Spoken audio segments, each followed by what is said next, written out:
Okay, I'd like to do a review on this Caliastro number 5 planer. So had a few issues when I first got it.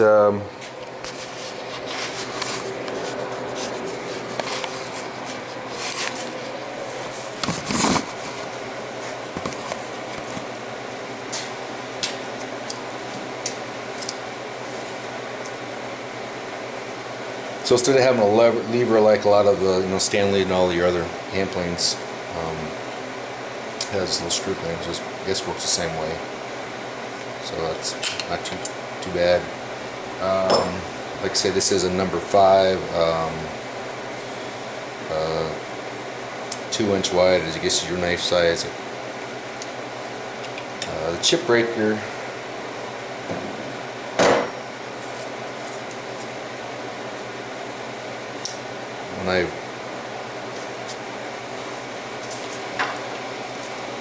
The chip breaker needed to be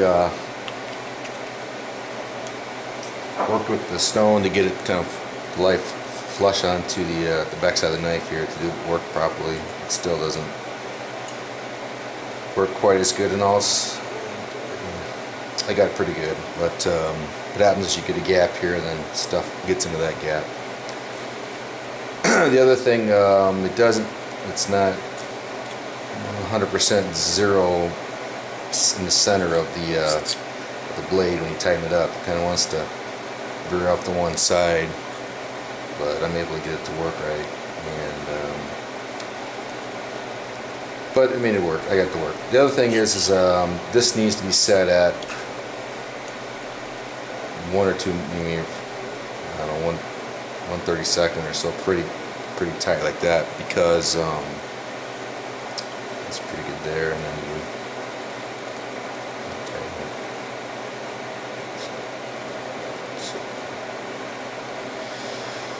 Because as I found out, if you get too much of a gap there, this has to do with the way the mechanism works to raise and lower the blade down into below the sole, and if you have this too much reveal here, you won't have enough travel to get into the. Basically, you have it all the way up where it's supposed to be, not touching anything. It'll be actually into below the sole. So I found that out. So this needs to be at like a 5/32 or maybe less than that, for it to have enough travel, so it doesn't. When you stick it in, it doesn't stick below the sole. As far as the sole was flat. I mean, I took it on a stone or sandpaper flat surface, and then I didn't have any issues with the sole. Now this part here, the frog, I guess you call it, it had a little bit of issue. It had these 2 nuts here, bolts here. You gotta loosen that, and kind of line up so it's flush down the throat here to the sole, and then retighten. So there's a lot of movement and adjustment ability in these. I think for that reason. But that was one thing from out of the box was not even close. And the other thing too is the side to side to retract the blade to one side to the other side is actually off center a few millimeters. Millimeters. And so it has actually more travel going this way than it does this way once it's in the. But actually, no, it has more travel this way. I'm sorry, but whatever reason I stick it in there, I always have it more to the I guess to the left side of it. So, but it's kind of hard to see it. But basically that's the off center. And the adjustment on the retraction and putting the blade down in works, I guess, okay. It doesn't. Problem is just when you want to come back, when you want to basically lower the blade, you bring it out, and that seems to take an awful lot of movement out of this nut to get it to finally move below the sole. So So it'd be nice if that was a little bit finer adjustment there, but once you get it to come out and level across, it works pretty good. You just a couple turns to get a little more depth. So and see, this comes with 2 blades. I'm actually going to sharpen this one here. So this is a fairly thin blade. This is one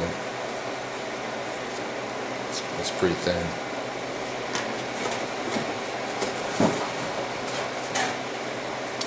And this is the thicker blade. Just a little bit thicker. They were backside here. I did.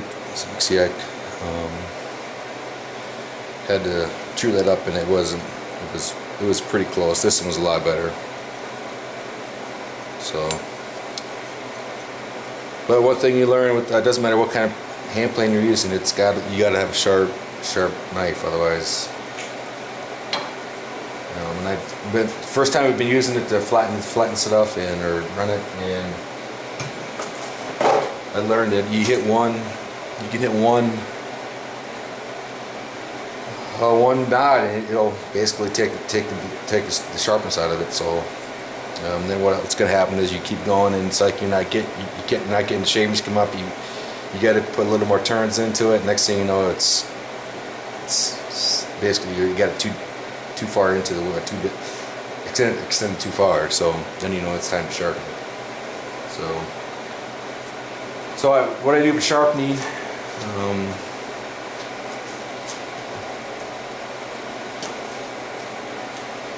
I have this diamond stone here. It's a 400 and 1000, 1200.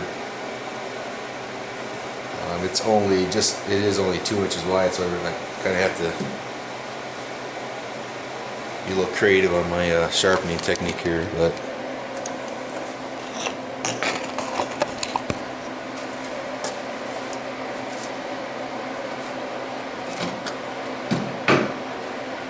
And then I have this, which is a 10,000 grit stone. So this one won't wear. This one will wear. So I need to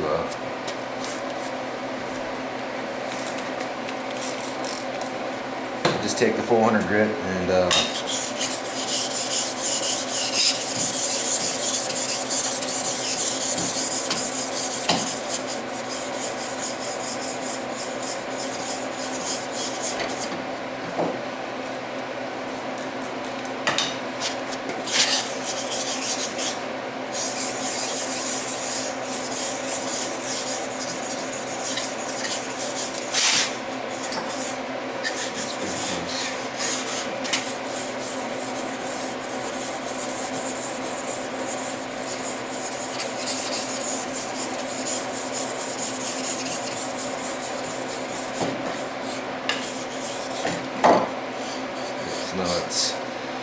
Basically it stops like that. I can pick it up. I know I got it flat.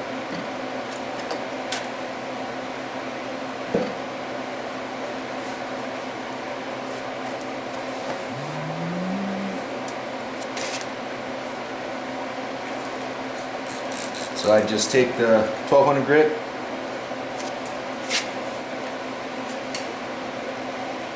find the edge.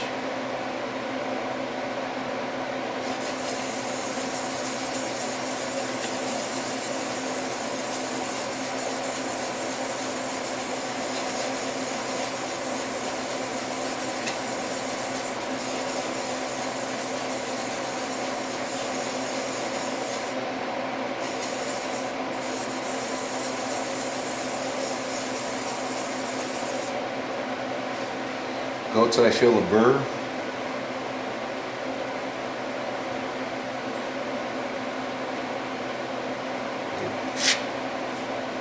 Now one thing too, with hand planing, it's a good idea to kind of chamfer your both edges, so when you come across you don't leave a line. So it's at this point here I just kind of raise this up a little bit on the corner. and then raise this up a little bit in that corner. Just enough so I don't have a line when I go through, like especially a tabletop. And then I'll take the 10,000 grit.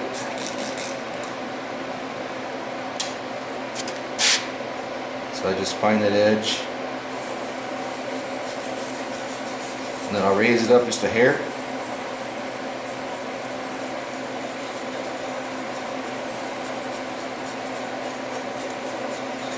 About 20 seconds.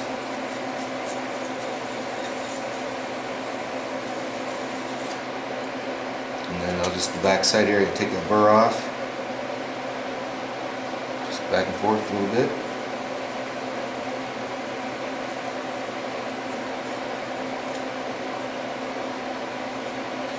And I'll just try to do that same. First flat. Let's come up a little bit.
Here I'm using the jack plane here to smooth out a tabletop that I made out of paddle boards. Basically just glued down on top of a OSB board, so that there's a lot of uneven areas to it. So this is actually the best way to flatten this table is with the hand plane versus using like a belt sander. So this actually worked out pretty well. I had this done in about 15 minutes.